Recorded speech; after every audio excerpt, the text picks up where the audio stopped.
నినాదంతో అధికారంలోకి వచ్చామన్నా. నెక్స్ట్ తెలంగాణలో వచ్చేది జై శ్రీరామ్ జై తెలంగాణ. ఏం నినాదం? జై శ్రీరామ్ జై శ్రీరామ్ జై శ్రీరామ్. ఇలా కూడా అంటాడు జై శ్రీరామ్ అంటే కడుపు నింపుతుందా అన్నాడు.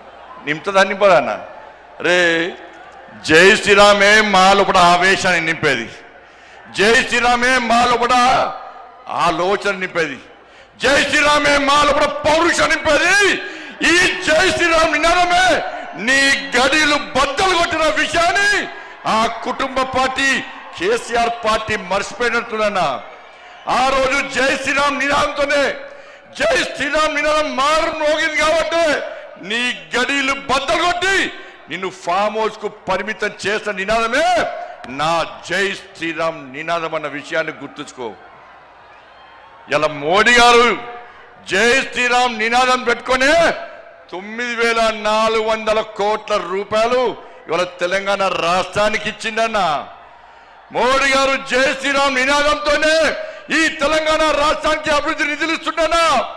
ఇలా మోడీ గారు నిధులు ఇచ్చడం వరకు ఇవ్వబట్టే తెలంగాణ రాష్ట్రంలో పాలన కొనసాగుతుంది తప్ప మోడీ గారు లేకుంటే ఇవాళ తెలంగాణ రాష్ట్రంలో ప్రభుత్వం నడిచే పరిస్థితి లేదు. మేము నిధులు తీసుకొస్తున్నాం, మోడీ గారు నిధులు ఇస్తున్నారు తెలంగాణ రాష్ట్రానికి. మేము తెలంగాణ రాష్ట్రానికి నిధులు తీసుకొస్తే మీరేమో తెలంగాణ నుంచి నిధులను పైసలను ఇవాళ ఢిల్లీకి మోస్తున్న కాంగ్రెస్ వాళ్ళు. ఇలా మోడీ గారు హిందీలో మాట్లాడతారు. ఇలా మోడీ గారు హిందీలో మాట్లాడే ఏ హామీని కూడా విస్మరించుకొని ఇలా నెరవేర్చే ప్రయత్నం చేస్తున్నాను మోడీ గారు. ఇలా ప్రియాంక గాంధీ వచ్చిందన్న తెలంగాణ రాష్ట్రానికి, రాహుల్ గాంధీ వచ్చిన తెలంగాణ రాష్ట్రానికి ఎన్నికల సమయంలో ఏమైంది? హిందీలో మాట్లాడి 6 గ్యారెంటీలు అమలు చేస్తామన్న రాహుల్ గాంధీ, ప్రియాంక గాంధీ హిందీలో మాట్లాడే వ్యక్తులు ఇవాళ కనీసం 6 గ్యారెంటీల గురించి మాట్లాడకుండా ముఖం చెల్లకుండా తెలంగాణకు రావడం బంద్ చేసి ముఖం కిందికేసి పారిపోయిన విషయాన్ని కాంగ్రెస్ పార్టీ నాయకులు గుర్తించాలి. అందుకే మా కార్యకర్తల కూడా జోష్ ఉందన్న. ఈ జోష్ చూస్తే, మీ ఆవేశం చూస్తే, మీ లోపల ఉడుకు రక్తాన్ని చూస్తే, మీ పౌరుషం చూస్తే ఇవాళ కాంగ్రెస్ వాళ్ళు బీఆర్ఎస్లకు ఇవాళ నైట్ అండ్ రాత్రి నిద్ర పట్టదన్న. బెంగాల్లో గెలిచామన్న, బెంగాల్ వట్టి గెలవలేదన్న, బెంగాల్ వట్టి గెలవలేదన్న. ఇలా బెంగాల్ కార్యకర్తలు కానీ కేరళ కార్యకర్తలు కానీ, సరే కేరళలో ఓడిపోవచ్చు, అతి త్వరలో కేరళలో అధికారంలోకి వస్తామన్నా. ఇవాళ బెంగాల్లో అనేక మంది కార్యకర్తలు బలిదానం అయిపోయారక్క, అనేక మంది కార్యకర్తలు బలిదానం అయిపోయారన్నా. మహిళా మోర్చా కార్యకర్తలు రేపు చేసి చంపిరన్నా, కార్యకర్తలను కట్టేసి వాళ్ళ తల్లిదండ్రులను చంపిరన్నా, తల్లిదండ్రులను కట్టేసి కార్యకర్తలను ఇంట్లో వేసి దగ్ధం చేసిరన్నా. 300 మందికి పైగా ఇవాళ బెంగాల్లో కార్యకర్తలు బలిదానం చేస్తే ఇలా కార్యకర్తల బలిదానాన్ని నరేంద్ర మోడీ, నా అమిత్ షా వృధా ఓనేలేదన్నా. ఎట్టి పరిస్థితుల్లో కసితోని సంకల్పంతో ఇలా బెంగాల్లో ఎట్టి పరిస్థితుల్లో అధికారం రావాలని చెప్పి కార్యకర్తలు కష్టపడి పనిచేసారు కాబట్టి కార్యకర్తల బలిదానం వృధా ఓనికుండా ఇలా బెంగాల్లో అధికారంలోకి వచ్చినామన్నా. ఇలా కేరళలో కూడా బలిదానం చేసినా. నేను ఒక మీటింగ్ పోయినా కేరళలో, ఏబీవీపీ ర్యాలీకి పోయినా. ఒక నాయకుడు బ్రహ్మాండంగా స్పీచ్ ఇస్తున్నాడు, జోష్ వస్తున్నది. ఆ నాయకుడు మాట్లాడి ఒకటిసారి ఇక్కడ నుండి ఇంతసారి కన్ను బయటకు వచ్చిందన్న. ఆశ్చర్యపోయినాం. ఏందని చూస్తే నన్ను పిఎఫ్ఐ గుండాలు నా కన్నును పీకేసారు.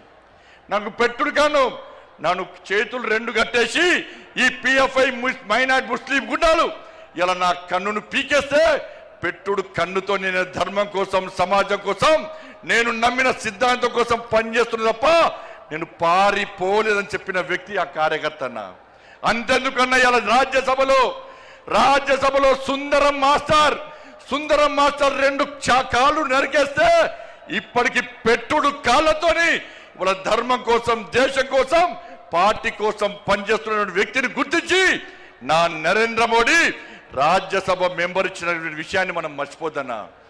అదే తెలంగాణ రాష్ట్రంలో అనేక మంది కార్యకర్తలు ఓడగొట్టుకున్నామన్నా. ఎదురుస్తున్నా వాళ్ళ ఆత్మలన్నీ పైనుంచి. మేము బలిదానం అయిపోయినాం, మీకు బలిదానం చేసే అదృష్ట అవకాశం మీకు లేదు. మా కోసం పనిచేయండి, మా లక్ష్యాన్ని నెరవేర్చండి, మా బలిదానాన్ని గుర్తించండి, తెలంగాణ రాష్ట్రంలో భారతీయ జనతా పార్టీని అధికారంలోకి తీసుకురండి అని చెప్పి ఆ పైన ఉన్నటువంటి అమర వీరులు మనకు కోరుతున్నా. ఒక్కసారి గుర్తుంచుకోండి. చిన్న చిన్న అభిప్రాయ భేదాలు ఉంటాయన్న, వాటిని పక్కకు పెట్టాలి. మనం ఒక ఫ్యామిలీ, ఒక కుటుంబం. ఇంత పెద్ద మా సైన్యం ఉంది, ఇంత పెద్ద మా కుటుంబం ఉందని భావించే ఈ వేదిక మీద నాయకులం అందరం కూడా కలిసి కట్టుగా ఈ తెలంగాణ రాష్ట్రంలో మోడీ రాజ్యం కోసం, రామ రాజ్యం కోసం ఇలా పరితపించి 24 గంటలు కష్టపడి పనిచేస్తున్నామన్నా. ఒక్కసారి ఆలోచించండి. ఈ తెలంగాణ రాష్ట్రంలో నిధులు ఇచ్చేది మనం, ఇలా అభివృద్ధి చేస్తున్నది మనం. ఇవాళ రైతులు రోడ్ల మీద చూస్తే కొనుగోలు ఇప్పటికీ ప్రారంభించకపోవడం వలన ఇప్పటికే కొనుగోలు పూర్తి కావాలి. వర్షాలు పడి, వడగల వానలు పడి వాళ్ళ రైతులు రోడ్ల మీద పడిగాపులు కాస్తే ఇంతవరకు కొనుగోలు ప్రారంభించకుండా రైతులను హరిగోస పెడుతున్న ప్రభుత్వం కాంగ్రెస్ పార్టీ ప్రభుత్వం. ఇలా పైసలు ఇచ్చింది మనం, కొనుగోలుకు డబ్బులు ఖర్చు పెట్టేది మనం, నిధులు ఇచ్చేది మనం. మధ్యవర్తిత్వం వహించి కొనుగోలు ప్రారంభించకుండా రైతులను నడ్డి విస్తున్న ప్రభుత్వం ఇలా కాంగ్రెస్ పార్టీ ప్రభుత్వం. ఉద్యోగులకు డిఏ లేవు, పిఆర్సీ అమలు లేదు, నిరుద్యోగులకు ఉద్యోగం లేదు, నిరుద్యోగ వృద్ధి లేదు, విద్యార్థులకు భరోసా కాలేదు, 2500 మహిళలకు లేవు, 4000 రూపాయల ఆసరా పెన్షన్ లేదు, అందరికీ రైతు భరోసా లేదు, అందరికీ రైతు బోనస్ లేదు. వాళ్ళు ఏమీ లేకుండా ఇలా 6 గ్యారెంటీలు పక్క పెట్టి కేవలం ఢిల్లీకి పైసలు పంపడే లక్ష్యంగా ఇలా రేవంత్ రెడ్డి ప్రభుత్వం పనిచేస్తున్న విషయాన్ని ఒక్కసారి గుర్తు చేసుకోవాల్సిన అవసరం ఉంది. ఇలా ఇచ్చేది మనమన్నా. ఒక్కసారి నాతో పాటు చెప్పండి అన్న. ప్రధానమంత్రి గరీబ్ కళ్యాణ్ అన్న యోజనకు బియ్యానికి పైసలు ఇచ్చేది ఎవరన్నా? వాళ్ళ బియ్యానికి పైసలు ఇచ్చేది నరేంద్ర మోడీ ప్రభుత్వం అన్నా. స్వచ్ఛ భారత్ మిషన్ పైసలు ఇచ్చేది ఎవరన్నా? జాతీయ రహదారులో పైసలు ఇచ్చేది ఎవరన్నా? రైల్వే నిధులు ఇచ్చేది ఎవరన్నా? శ్మశాన వాటికలకు పైసలు ఇచ్చేది ఎవరన్నా? కొనుగోలుకు పైసలు ఇచ్చేది ఎవరన్నా? వాళ్ళ శ్మశాన వాటికలకు పైసలు ఇచ్చేది ఎవరన్నా? అన్ని నిధులు మనమే ఇస్తుంటే, వేల కోట్ల రూపాయల నిధులు మనకు వస్తుంటే ఇవాళ కాంగ్రెస్ పార్టీ ప్రభుత్వం మాకు ఏమి ఇస్తలేదని ఎలా భారతీయ జనతా పార్టీ ప్రభుత్వాన్ని బదనాం చేసే ప్రయత్నం చేస్తే అడ్డుకోవాల్సిన బాధ్యత మనకుదన్నా. ఇలా సనాతన ధర్మం కోసం పనిచేస్తామన్నా, ఈ తెలంగాణ రాష్ట్ర అభివృద్ధి కోసం పనిచేస్తామన్నా. సనాతన ధర్మం లేని భారతీయ జనతా పార్టీ లేదు. అరే 80% హిందువుల కోసం పనిచేసే పార్టీ నా భారతీయ జనతా పార్టీ. మేము ఒక వర్గానికి కొమ్ముగాయం, ఒక వర్గాన్ని వ్యతిరేకించాం. మేము సనాతన ధర్మానికి అడ్డొస్తే, నా ధర్మాన్ని హేళన చేసే ప్రయత్నం చేస్తే, నా సమాజాన్ని చీల్చే ప్రయత్నం చేస్తే ఏ భారతీయ జనతా పార్టీ కార్యకర్త ఊరుకునే ప్రసక్తి లేదు.